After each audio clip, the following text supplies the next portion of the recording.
Halo semuanya, perkenalkan saya Anggelia Sahabang, kerap disapa Enji, dari kelas 4 MB3 Politeknik Negeri Manado. Dan di video ini saya akan membahas salah satu topik penting dalam mata kuliah manajemen produksi atau production management, yaitu topik mengenai manajemen persediaan dalam perusahaan dagang dan perusahaan manufaktur. Oke, yang pertama saya akan bahas dulu mengenai arti dari manajemen persediaan. Oke, saya bahas simpel aja ya. Jadi, manajemen persediaan itu adalah cara perusahaan dagang atau perusahaan manufaktur dalam mengelola stok barang atau bahan mereka agar supaya berjalan secara efektif dan efisien. Untuk apa? Untuk memenuhi kebutuhan pelanggan, kebutuhan pasar, permintaan pasar, dan untuk mencapai tujuan bisnis dari perusahaan-perusahaan tersebut. Jadi, teman-teman, perusahaan itu, baik itu perusahaan dagang dan perusahaan manufaktur, mereka itu punya caranya tersendiri, punya prosedurnya, punya perhitungannya bahkan dalam mengelola stok mereka, stok persediaan barang atau bahan mereka. Agar supaya apa? Agar supaya mereka itu terhindar dari masalah-masalah, misalnya perusahaan menyetok produk yang terlalu banyak. Ternyata produk yang mereka stok itu jumlahnya melebihi dari permintaan pasar. Padahal permintaan pasarnya cuma 1.000 mungkin, tapi mereka nyetoknya 5.000 produk. Nah, alhasil kan teman-teman tahu sendiri, produk itu punya yang namanya masa kadaluarsa. Kalau lewat dari masa itu berarti produknya sudah rusak dong, sudah tidak bisa dijual. Nah, manajemen persediaan di sini membantu supaya perusahaan ini tidak salah kaprah dalam membeli jumlah stok produk, dalam mereka menyediakan produk itu jumlahnya agar supaya menyesuaikan dengan permintaan pasar, agar supaya tidak ada yang namanya kerugian biaya akibat pembelian stok yang terlalu banyak, terlalu berlebihan, seperti itu. Atau mungkin ada masalah-masalah seperti produk stok produk itu terlalu sedikit di stok oleh sebuah perusahaan sedikit menyetok produk. Alhasil padahal banyak permintaan yang meminta produk jenis ini, tapi karena mereka stoknya sedikit dan terlambat dalam memesannya lagi, alhasil mungkin permintaan-permintaan pasar ini berpindah ke perusahaan lain. Alhasil perusahaan yang satu ini kehilangan pelanggannya, seperti itu. Jadi manajemen persediaan di sini membantu agar supaya tidak terjadi hal-hal seperti ini, agar supaya persediaan barang atau bahan dari perusahaan itu tetap efektif dan efisien. Di sini maksudnya ini, tidak ada kelebihan stok atau tidak ada kekurangan stok, seperti itu. Intinya stok selalu tersedia dengan jumlah yang kapasitas yang sesuai dengan permintaan pasar, seperti itu ya.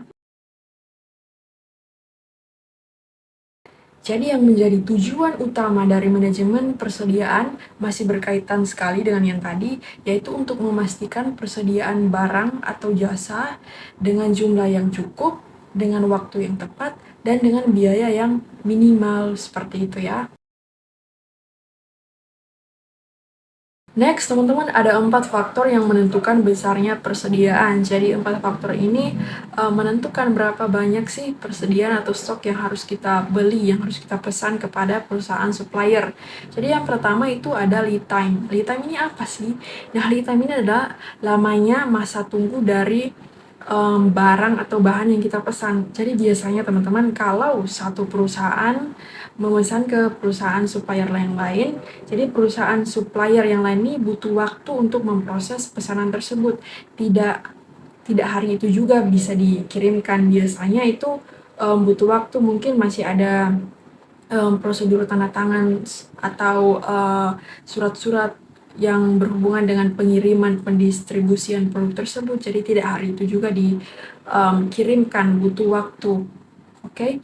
Kemudian yang kedua yaitu frekuensi penggunaan bahan dalam satu periode. Dan yang ketiga, ini penting, ini soal uang. Ini jumlah dana yang dimiliki oleh perusahaan. Jadi jumlah dana ini juga menentukan besarnya stok yang akan dipesan. Kemudian daya tahan dari bahan. Ini juga menentukan, menjadi faktor yang menentukan besarnya persediaan yang akan dipesan ketika stok sudah mau habis. Seperti itu.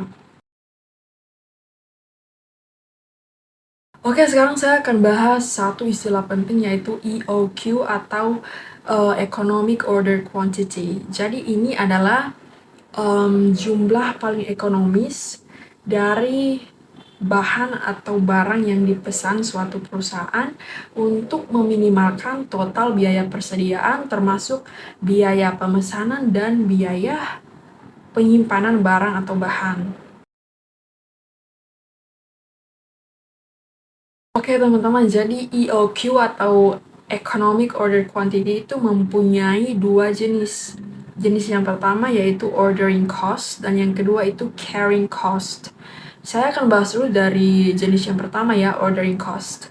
Jadi ordering cost itu adalah biaya untuk proses pemesanan barang atau bahan teman-teman. Apa-apa aja? Yang pertama ada biaya permintaan barang, kemudian yang kedua ada biaya penerimaan barang, yang ketiga ada biaya penempatan barang yang sudah dibeli tersebut ke dalam gudang, dan yang keempat yaitu ada biaya untuk proses pembayaran. Seperti itu ya. Yang kedua, carrying cost. Jadi carrying cost ini sesuai namanya, ini adalah seluruh biaya yang dikeluarkan untuk penyimpanan dan pemeliharaan barang. Ada apa aja biayanya? Yang pertama, yaitu biaya sewa gudang untuk menyimpan barang. Kemudian yang kedua, ada biaya untuk pemeliharaan barang atau bahan yang disimpan di gudang tadi. Oke, kemudian ada biaya modal, biaya asuransi, sama juga biaya kerusakan barang atau bahan, seperti itu ya. Nah, ada satu hal penting yang harus teman-teman ingat dalam EOQ atau Economic Order Quantity, yaitu di sini dinyatakan bahwa EOQ akan tercapai apabila biaya pesan sama dengan biaya simpan. Seperti itu ya teman-teman, semoga bisa diingat. Oke, selanjutnya teman-teman, ada 4 asumsi dasar berlakunya Economic Order Quantity atau EOQ.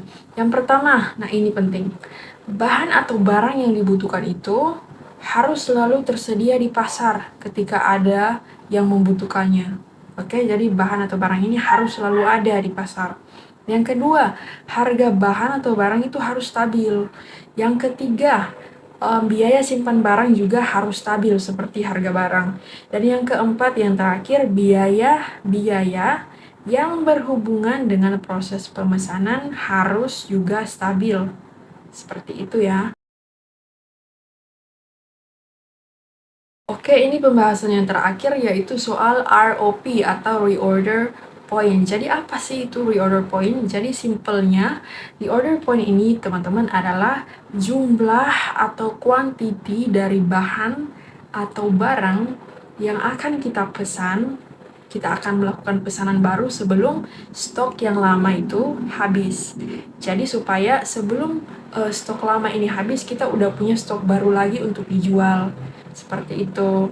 Jadi stok kita tidak akan pernah kosong. Jadi ini adalah inti dari kegiatan reorder point. Seperti itu ya. Jadi reorder point atau ROP ini menjadi titik kritis bagi perusahaan, di mana perusahaan itu harus bertindak untuk mencegah terjadinya kekurangan stok atau stok yang habis. Seperti itu ya. Nah, teman-teman pasti masih ingat tadi di bagian EOQ atau Economic Order Quantity, saya menjelaskan ada satu hal penting, yaitu ya itu sama seperti rumus di mana dikatakan bahwa EOQ akan tercapai apabila biaya pesan sama dengan biaya simpan. Nah, di ROP atau reorder point juga punya rumusnya tersendiri loh teman-teman.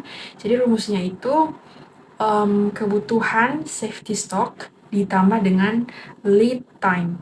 Jadi di video ini saya tidak akan memberikan contoh soal, contoh perhitungan dari kedua rumus ini.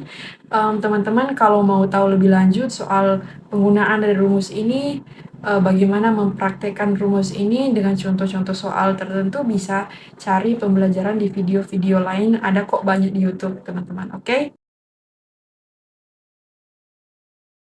Oke teman-teman, di akhir dari video ini saya akan menjelaskan singkat aja tentang dua faktor penentu reorder point atau ROP. Jadi yang pertama yaitu penggunaan bahan atau barang selama lead time. Lead time sudah saya jelaskan di awal dari video ini, yaitu lamanya masa tunggu untuk barang atau bahan yang kita pesan ke perusahaan atau perusahaan supplier lain. Seperti itu ya. Kemudian yang kedua yaitu safety stock.